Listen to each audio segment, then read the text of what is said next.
G'day folks, Wren here, and it is time for October's TBRGate.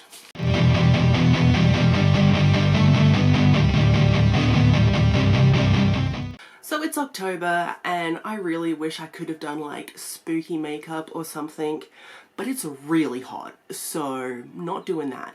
Nothing is going on this face today because I can't handle it. Let's rewind a little bit and look at September's TBRGate. Now in September, I read so many things. I think my total books read was like 41 books. Before you freak out, I did do the 30 in 30 manga challenge, so to read 30 volumes of manga in 30 days, which I completed, which is super awesome. So when you take out those 30 books, I read 11 books. Doesn't mean I read all of my TBRGate though. No, it does not. In fact, I'm gonna say September was probably my worst TBRGate fulfilling time, if that makes sense. Let's go through everything that I did in September's TBRGate. First up, I used a ZPM, so I got a free prompt, and for that I chose Manly Appetites Volume 1, which I did read and I gave it 3 stars. Next up, I landed on a free space, so another free prompt.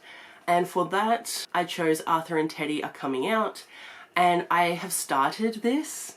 I didn't finish it by the end of the month, but I did start it, so I'm not counting that towards like a hive ship. Then I had a Chevron, and I picked Jeannie Miller, and the prompt I chose for that was siblings, and I read Once There Were Wolves. I ended up DNFing this because I just, like, it was really interesting, but anytime I put it down, I had no desire to pick it back up. And honestly, I think I only picked it up 2 or 3 times before I was like, I can't be bothered. So I DNF'd it, but DNFs count in this TBRGate, so that's all fine. Then I had to read a number in the title, and for that I was meant to read The Woman in 3B, but I did not get to this at all during September. So that's one I'll have to read at a later date because I'm still really interested in it. I just did not prioritize it enough, which is very sad. Then I had to read a middle grade, and I read City of Rats, which I gave 4 stars. It was a really good time, but I had a hive ship on that middle grade, and so the other book I was meant to read was The Whispering Skull, which I did not get to. I think I've put The Whispering Skull on like 4 TBRs now, and I still haven't read it. So someone make sure I read this by the end of the year, please, because like I need to. Then I had another Chevron, and I got Jennifer Keller, and for that I had to read a new to you author, and I was going to read Our Bloody Pearl. I didn't get to it. Next up was a competition, and for that I read Devon and Chris Plan a Wedding, and I did read this and I gave it 4 stars. Next was an ebook, and I was meant to read Scarlet Angel. I did not get to this. And then the last prompt that I had to read was a skull pick, so I picked out Much Ado About Nothing. I did start this. I think I only got like 20 or so pages into it.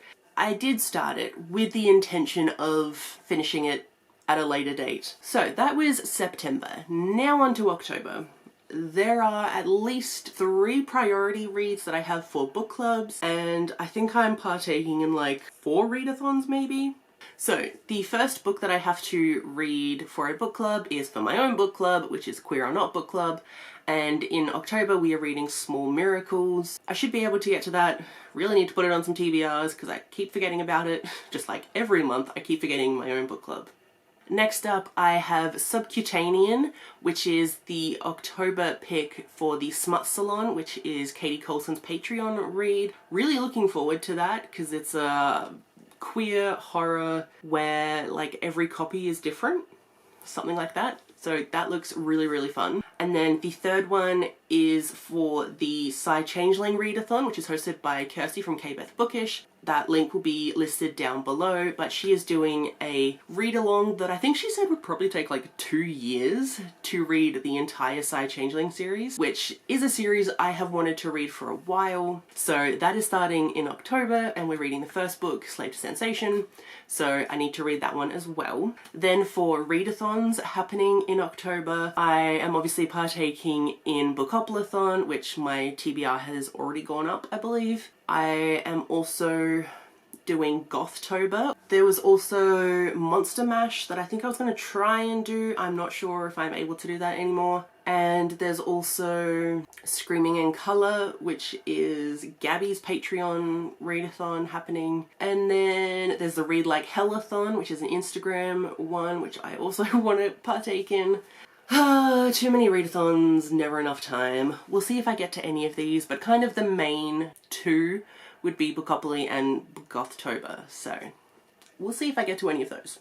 Who knows? Anyways, let's get on to October's TBRGate. Alright, so this is how we left the board last time. September did not go particularly well for me. So for a number in the title, I did not get to The Woman in 3B, but I did read 7 Days, so I'm going to use my Science Saves the Day token for that one. Then for a new to you author, I did not get to Our Bloody Pearl, but I did get to Husky by Jessa Kane. So once again, I'm going to use the Science Saves the Day token.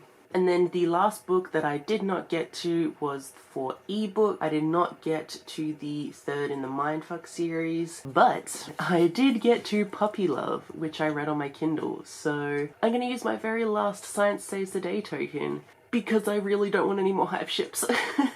Because of that, I don't have to put any Hive ships on because I've either read the rest of the books or I've at least started them by the time I'm filming this, so that's fine for me. But this Hive ship that I did land on, I only completed one of the prompts, not both, so that has to stay right there. I'm not getting a ZPM because I really just did not deserve a ZPM this month. For September, we finished on Avinov, so that's where we're going to start. And let's just go with spin number 1. 1. Bido. So the first space that I landed on was Bido, and the episode for that is Suspicion, with the prompt for that being Friendship. Now, Suspicion is a really interesting episode from the first season, and the team keeps encountering the Wraith, and they're like, huh, something's up. And the security officer in Atlantis suspects that Taylor is feeding information to the Wraith, but her team are like, nah, that doesn't happen, and they back her up, and it's awesome. And like, that's why I chose this as a friendship prompt, because it really is about Taylor's team supporting her. So the book I chose for this was The Hidden Witch by Molly Knox Ostertag, and this is the second book in the Witch Boy graphic novel series, and it very much is a friendship between these two characters. Now, this is a middle grade comic series about this young kid who, in their family, the magic system is very gendered. The women of the family can cast spells and the men of the family can shapeshift, but this young child doesn't want to shapeshift. They want to cast spells, so they do that and become the witch boy. They make friends with a human girl, bring her into the fold, and it's all very cute. I love the art style so much, and I'm also just really obsessed with like this family, and you know, like they live in the woods and they do magic, and it's very, very cute. Love that. Alright, spin number 2. 4. Tannin. The next glyph I landed on was Tannin, with the episode for that being The Last Man, and the prompt for that being time travel / futuristic. The Last Man is an episode where John gets sent several thousand years into the future. Because of that, everything gets really, really messed up, everything goes wrong, and Rodney's like, no, this shouldn't have happened. Ever since we lost John, everything went to crap. So he spends his entire life trying to figure out how to get John back. Very, very cool McShep episode. I enjoy it a lot. So time travel / futuristic. I tend to always lean towards futuristic whenever I get this prompt, and that's what we're going with here. So for this, I chose Acceptance by Jeff Vandermeer, which is the third and final book in the Southern Reach trilogy. This is a how to describe this without giving anything away? So this is a sci-fi series very much set in a future, and there is this place called Area X. Weird stuff happens there, and humans are trying to figure out what's happening and how to stop it / control it. It's very weird. It's all written in such a cool way. There's like spores. which I love. And in the second book, like in the first book, it was what's happening in Area X. In the second book, it was how Area X was affecting everyone outside of Area X. So I don't know what the third one is going to be like, because I don't like really knowing what these books are about before I go into them, because they're just such a wild ride that like you wanna be surprised. Okay, next spin. 5.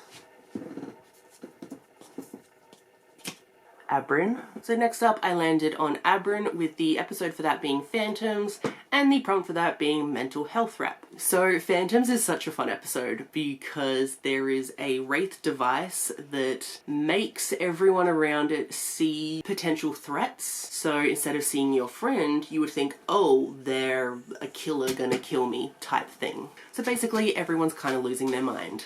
And it's super, super fun. I really like that episode. So the book that I chose for this is I Am Not a Serial Killer by Dan Wells. This is, I think it's a YA. It feels YA. Yeah, so it's about this person who is a mortician. Yes, they're 15. Yes, it says, my name is John Cleaver. I'm 15. I'm a mortician. I'm a sociopath, but I am not a serial killer. Because there are a bunch of murders happening in this particular town. I don't know, maybe this main character is worried that it's him doing the murders? It definitely gives off mental health issues vibes. Especially if it's about delving deeper into psychopathy. Like, that's very, very interesting to me. And I've been wanting to read this for ages just because, like, it just sounds like a fun time. I love reading from the perspective of morally grey characters, and this one definitely sounds like that. Right, next spin. 5 again. And I landed on a Chevron, which weirdly enough I was kind of hoping for, because it was going too simply. So just a quick shuffle. Alright, and let's see who we got. Who's that? Oh, Dr. David Parrish. Not that you can tell by that photo, but okay, I will take that. So then I landed on a Chevron, because of course I did.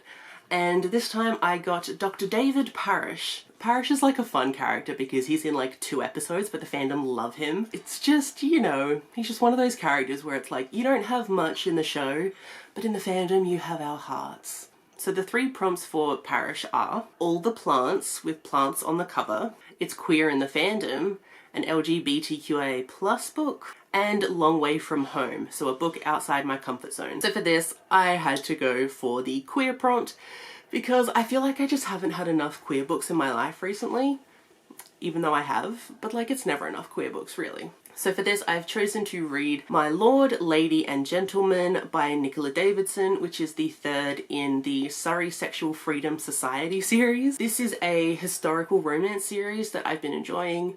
The first one was sapphic, the second one was heterosexual, and this one we are following a bisexual main character who is, I think, also polyamorous. He's been a side character in the other books because there is this society called the Surrey Sexual Freedom Society where it's a bunch of people get to talk about their sexualities and explore them in like a really safe space and, you know, learn about sexual cultures from other parts of the world and look at art and just talk about things. So it's a really like safe space for them. And so this guy, we know he's a painter, and he, in the last book, he was like painting a portrait of this couple. He was like, oh no, I'm very attracted to both of them. And so I think what's happening is they enter into a throuple. We'll see how that goes, but I'm very intrigued by this because it's a male main character who is bisexual and we don't often get that. So really looking forward to that.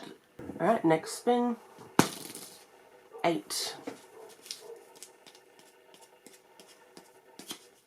Illume. Next up, I landed on Illume, with the episode for that being Conversion, and the prompt for that being Shapeshifters. Conversion was like a 2-part episode kind of thing where John gets bitten by an Aratus bug. He starts kind of changing into a bug-like person. For the shapeshifter prompt, I was a little bit worried because I didn't think I'd be able to find a shapeshifter book, but then once I actually read a synopsis, I was like, oh yeah, this fits. So I get to put in a slave to sensation into this prompt, which is the first in the Side Changeling series by Nalini Singh. So this is a paranormal romance series, we'll go with that. And there are Psis. Yeah, so there are the Psi and the Changelings. The Psis are people who don't like show any emotion, feel emotion maybe, I'm not sure. And then changelings are changelings, yes, human and animal. And it seems like there's some kind of murderous thing happening. Yeah, the two races are now on the verge of a war over the brutal murders of several changeling women. A Psi woman and a changeling man have to help solve this murder mystery thing, and they end up falling for each other. So I'm not given a good description because I really don't know what these are about. I just know that they're one of the most beloved paranormal romance series ever, and I know Kirsty loves them, so I want to give it a go. I'm going to read it along with everyone else that is part of the Side Changeling read along. If you're interested, like I said, link down below. Come join us, it's going to be a fun time. Alright, next spin. 8 again. And another Chevron. That's fine. That's fine. Alright, let's see who we got this time. Oh, Laren. Okay. And then I landed on another Chevron. And for this one, I got Laren. Laren is like in one episode, but she definitely left an impression. I also like her because I like the actress, but Laren is very much this like, she has the look of a bounty hunter, but she's not a bounty hunter. She's just this person trying to help her people by stealing an ancient ship. So the prompts for Laren are, the future is female, a female author, well ain't that a kiss, a romance, and missing in action, a mystery or thriller book. For this one, I've technically chosen the mystery or thriller prompt, but you know what? The romance one also fits for this, because I will be reading Scarlet Angel, which is the third in the Mindfuck series by St. Abbey. So this series I'm very much obsessed with, and I have been meaning to read Scarlet Angel for like 2 months now, and it just keeps not getting read, which is very sad because I'm having a good time. But this is about a female serial killer and her FBI agent boyfriend, and the boyfriend is actually investigating her murders as well as some others. Just like the chemistry between the two, everything. They have the best chemistry. I love it. It's so cool because our female serial killer is just like such a badass, and I'm very much rooting for her. Like, you go honey, you kill all those men, that's great. Next spin. 13.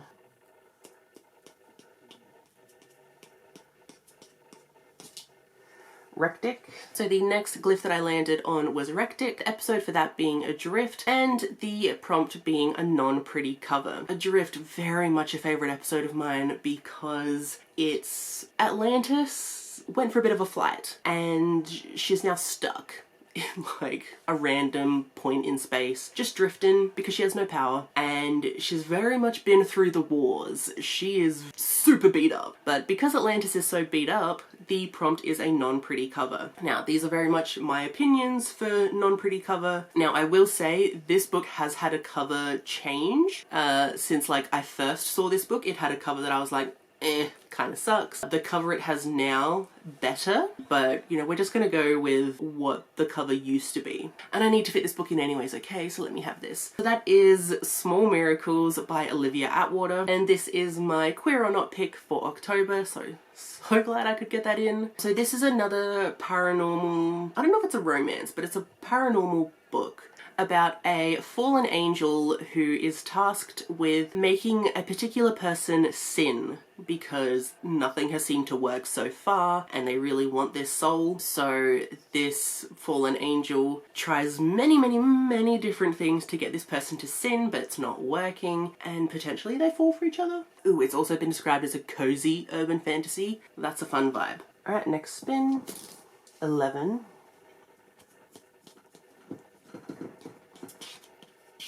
So that landed on Abrin again, which means I just spin again. 2. Cetas. The next glyph that I landed on was Cetas, with the episode for that being Search and Rescue, and the prompt for that being Sapphic. Search and Rescue is an episode I really need to watch again because it's a fun time, and it has one of my favourite characters who's like very much a side character, but she's like a badass, and she's in like 2 episodes maybe, and it's not really an on-screen thing that she's Sapphic, like it got edited out, but she is a lesbian, and it was really cool that they at least tried to put that representation in. I know it's not actually good, I'm very aware, but this is my favourite show. I'm giving it a lot of leeway. Like a lot. In Search and Rescue, some members of the team and some not have been trapped under a fallen building, and the rest of Atlantis is trying to find them. And this one character that's in there is a part of the Search and Rescue efforts. But for the Sapphic prompt, that is Juliet Takes a Breath by Gabby Rivera. This has been a book I've been desperate to read for years and years and years, because it's Latinx and plus size and queer, and like all of those things are very much what I enjoy in books. So it's very much about Juliet coming out to her family and worrying if they're going to accept her, and she gets an internship with an author, and I think it's based over the summer, of just like very much a coming of age book, and I'm really keen to read this. This is also on my like books I really wanted to read this year, so I'm trying very hard to complete some of those lists that I made at the beginning of the year. Alright, and what will hopefully be our very last spin, 1, is Robandus. Then the last glyph that I landed on was Robandus, with the episode being Hide and Seek, and the prompt for that being a dark cover. Hide and Seek, one of the original episodes, very fun time. We get like some good Rodney moments, and like I love Rodney, he's one of my favourite characters of all time, he's amazing. There is this mist-like energy creature that gets released on Atlantis, and it eats energy, so everyone has to like turn off all the lights, so everything's all dark. And the book that I chose for this is Death Note, Volume 4 by Sugumi Oba and Takashi Obata. This is a manga. It's like kind of paranormal crime. We'll go with that. And I've been having a really fun time reading these. This is about Light, who is a teenager, and he finds a death note one day. And a death note is a notebook that belongs to a Shinigami, which is a Japanese death god. And if you write someone's name in the death note, they will die within 30 seconds. And Light finds this, and he's like, ooh, I can serve justice on all of the criminals that like don't get a proper sentence, or they get released, or anything like that. So he's trying to do the right thing, but in a very much wrong way. And that kind of corruption was really interesting to read about. I just really love the corruption of Light, and him like justifying things was interesting. And that is it for my TBRGate for October. Like, it looks manageable, but then you gotta add like, what, 3 or 4 books on top of this? So like a little less doable, but it should be okay. I really hope I can actually complete this TBR, because, ooh, it's been a while since I completed a TBRGate. And because I used up all of my ZPMs last month, I need to create some more ZPMs, because I need that like security blanket of at least 1 ZPM in case I get a hive ship that I don't want. So I need to like get my act together and start reading the books that I say I'm gonna read. That would be handy, wouldn't it? Kind of the point of these TBRs. But anyways, thank you so much for watching, and I will see you in my next one. Bye.